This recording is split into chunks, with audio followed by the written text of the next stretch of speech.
I almost forgot about Meaty Monday. And I'll get to the reason here in a minute. I don't think the reason is going to be any big surprise.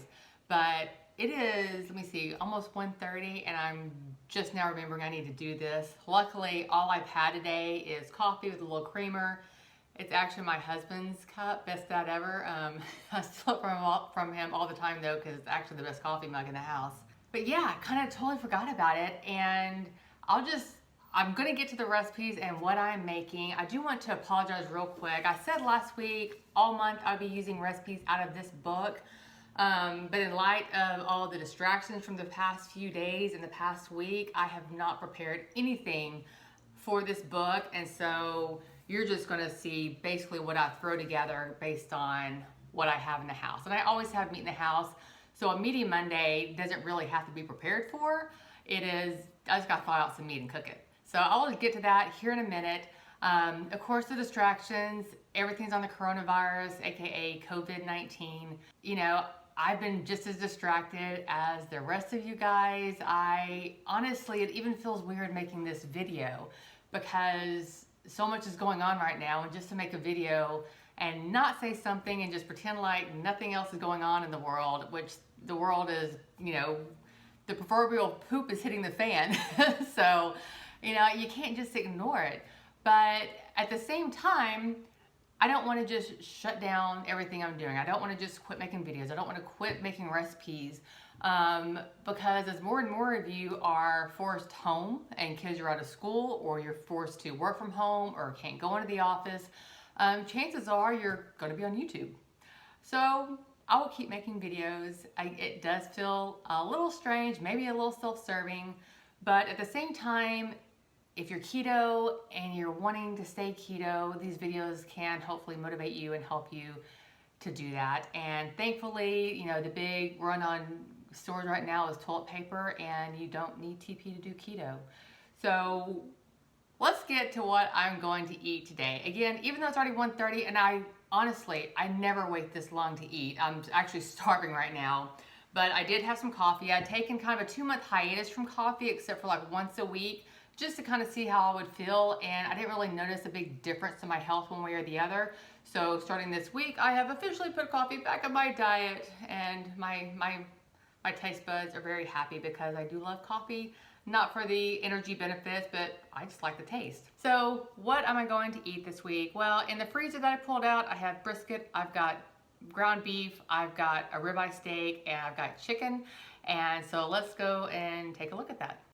So again, here's kind of my meat for the week. I pulled out a ribeye just because, well, I was craving ribeye, so I'm actually gonna have this for lunch. So we'll get that here in a minute.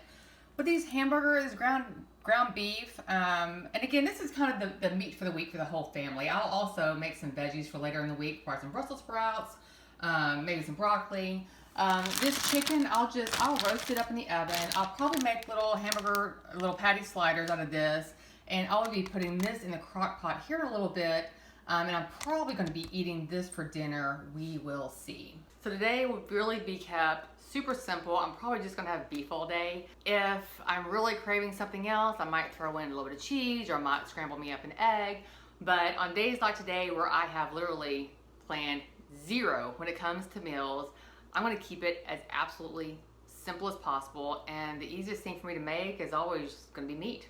In preparing my ribeye steak, again, I'm going to keep it super simple. And so I'm going to take a fork, I'm going to poke a bunch of holes in it. This just kind of tenderizes the steak. I do this anytime I cook a ribeye, regardless if I'm seasoning it very little or seasoning it a lot. I always poke a bunch of holes in it on both sides.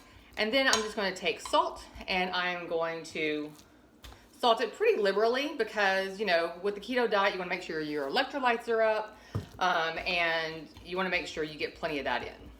The only other thing I'm going to do in preparing this steak is I'm going to put a tablespoon of butter into the skillet, and that's just for a little bit of added flavor. So I guess that part isn't beef, that's going to be, but it's from a cow. I usually prefer steaks cooked on a grill, but when it's really rainy outside, or for those of you that don't have a grill, the next best thing is an iron skillet. Now I have heard people say that an air fried ribeye is amazing, but I don't have an air fryer, but I hope to test that out someday. So I'm going to put this iron skillet over medium heat. Anything higher than that is going to cook the steak a little bit too fast. So I'm going to melt the butter over medium heat, and then I will put the steak in for right at 5 minutes on each side. This steak is about not quite an inch thick, and so 5 minutes on each side is going to put it at about a medium rare doneness level, which is where I think all steaks should be. But of course, if you like your steak done more well done, or just closer to medium or medium well, then you're going to need to up the minutes it is on each side. So I have a ribeye steak, only seasoned with salt, some butter in an iron skillet on medium heat, 5 minutes each side, and the steak will be perfect.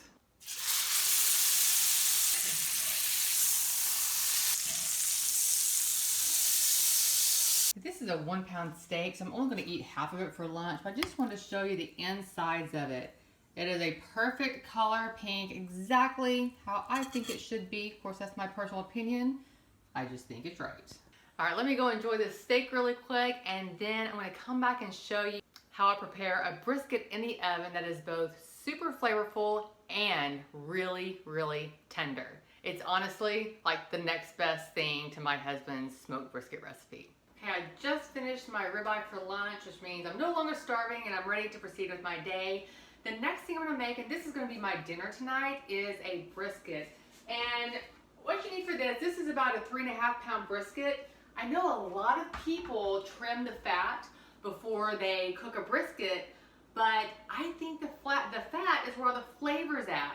So instead of trimming the fat before I bake it, I'm going to trim the fat after I bake it. Of course, leaving enough on there for flavor. To season this, and so, like I said, put your brisket into a roasting pan. Just in the bottom of the roasting pan, you don't need the rack for this. And you want to bump your oven up to about 350. So I'm going to put about a half a tablespoon each of garlic powder, onion powder, black pepper, chili powder, salt, dry mustard, and a little bit of smart sweetener. It's not going to taste sweet, but all of these flavors together are amazing. So I'm going to get all of these mixed into a bowl together, and I'm going to use that as a dry rub for the brisket, and I'm going to stick it in the oven for 1 hour, and then after 1 hour, I will take it out of the oven, bump the oven down to 300 degrees, add about a ½ inch to an inch of water or beef stock. You can use either one. I'm out of beef stock today because I'm not planned out, so I'll just use water this time. About an inch to an inch and a half, or about ½ inch to 1 inch up the sides of the brisket. I will cover it with foil and then continue baking anywhere from 2 to 3 more hours, at which point it's amazing.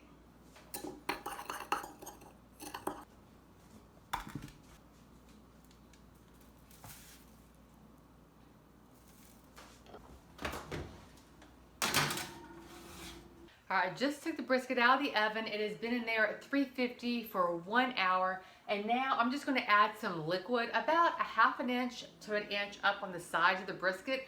Normally I would use beef stock, but since I am woefully unprepared today, I'm just going to use plain water. So there's already a lot of juices already coming out of this, and so that's going to mix really nice with the water as we continue cooking it. And now what I want to do is I want to cover this with foil. I'm bumping the oven down to 300, and I'm going to cook it for another 2 to 3 hours. You know, really with this on low temperature, the longer you cook it, the more tender it gets. But it's already 3:30 in the afternoon, so I'm getting a little bit of a late start on this. So I'll probably go ahead and take it out at the 2 hour mark. So that way it'll have a little bit of time to cool off, and I can get it sliced up for dinner.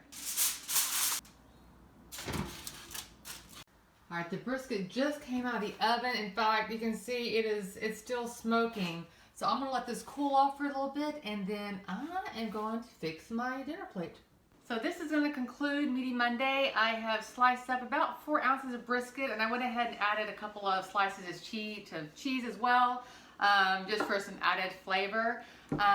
You know, it's not the Meaty Monday I would have normally planned for today. Like I said last week, I have the Carnivore Cookbook, and ideally I am cooking meals out of that. But with all the distractions of this week and this weekend, I did not plan for the day. So I had to make do with what I had in the house, which just meant thawing out a bunch of meats and cooking what I can. And sometimes that's just the way it goes.